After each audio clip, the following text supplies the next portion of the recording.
91-92 में श्रीनगर के लाल चौक में तिरंगा झंडा फहराने के लिए मेरी पार्टी की तरफ से एक एकता यात्रा की योजना हुई थी। डॉक्टर मुरली मनोहर जोशी जी के नेतृत्व में वो यात्रा चल रही थी और मैं उसकी व्यवस्था देखता था। जाने से पहले मैं प्रमुख स्वामी जी के आशीर्वाद लेके गया था, तो उनको पता था कि मैं कहाँ जा रहा हूँ, क्या कर रहा हूँ। हम पंजाब से जा रहे थे तो हमारी यात्रा के साथ आतंकवादियों की भीड़ हो गई, हमारे कुछ साथी मारे गए। पूरे देश में बड़ी चिंता का विषय था कि गोलियां चली, काफ़ी लोग मारे गए थे। और फिर वहीं से हम जम्मू पहुंच रहे थे। हम श्रीनगर लाल चौक तिरंगा झंडा फहराया, लेकिन जैसा ही मैंने जम्मू में लैंड किया, सबसे पहला फोन प्रमुख स्वामी जी का। और मैं कुशल तो हूं ना, चलिए ईश्वर तुम्हें आशीर्वाद दें, आओगे तो फिर मिलते हैं, सुनेंगे तुमसे कुछ क्या हुआ। सहज सरल।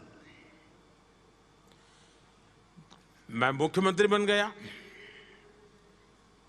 अक्षरधाम के सामने ही 20 मीटर की दूरी पर मेरा घर, जहां सीएम निवास था तो मैं वहां रहता था।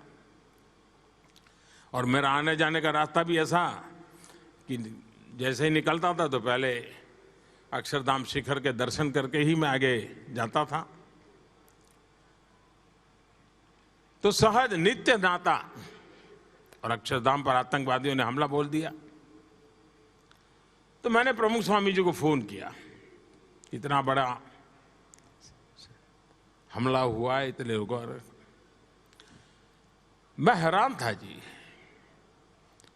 हमला अक्षरधाम पे हुआ है, संतों पर क्या बीती होगी, गोलियां चली नहीं चली, किसको क्या, सारी चिंता का विषय था, क्योंकि एकदम से धुंधला सा वातावरण था। ऐसी संकट की घड़ी में इतना बड़ा आतंकी हमला, इतने लोग मारे गए थे। प्रमुख स्वामी जी ने मुझे कहा फोन किया तो, अरे भाई तेरा घर तो सामने ही है, तुम्हें कोई तकलीफ नहीं है ना। अरे मैंने कहा बापा, इस संकट की घड़ी में आप इतनी स्वस्थता पूर्वक मेरी चिंता कर रहे हैं। उन्होंने कहा देख भाई, ईश्वर पे भरोसा करो, सब अच्छा होगा। ईश्वर सत्य के साथ होता है। यानी कोई भी व्यक्ति हो, ऐसी स्थिति में मानसिक संतुलन, स्वस्थता, ये भीतर की गहन आध्यात्मिक शक्ति के बिना संभव नहीं है जी।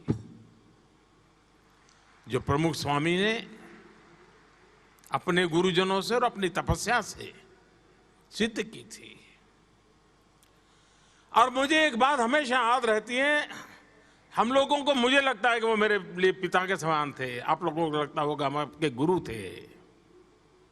लेकिन मुझे एक और बात की तरफ मुझे ध्यान जाता है, और जब दिल्ली अक्षरधाम बना तब मैंने इस बात का उल्लेख भी किया था, क्योंकि मुझे किसी ने बताया था कि योगी जी महाराज की इच्छा थी कि यमुना के तट पे अक्षरधाम का होना जरूरी है। अब उन्होंने तो बातों बातों में, योगी जी महाराज के मुंह से निकला होगा, लेकिन वो शिष्य देखिए जो अपने गुरु के इन शब्दों को जीता रहा। योगी जी तो नहीं रहे, लेकिन वो योगी जी के शब्दों को जीता रहा, क्योंकि योगी जी के सामने प्रमुख स्वामी शिष्य थे। हम लोगों को गुरु के रूप में उनकी ताकत दिखती है, लेकिन मुझे एक शिष्य के रूप में उनकी ताकत दिखती है कि अपने गुरु के उस शब्द को उन्होंने जीकर दिखाया। और यमुना के तट पर अक्षरधाम बना करके आज पूरे दुनिया के लोग आते हैं तो अक्षरधाम के माध्यम से भारत की महान विरासत को समझने का प्रयास करते हैं। ये युग के लिए किया हुआ काम है, ये युग को प्रेरणा देने वाला काम है।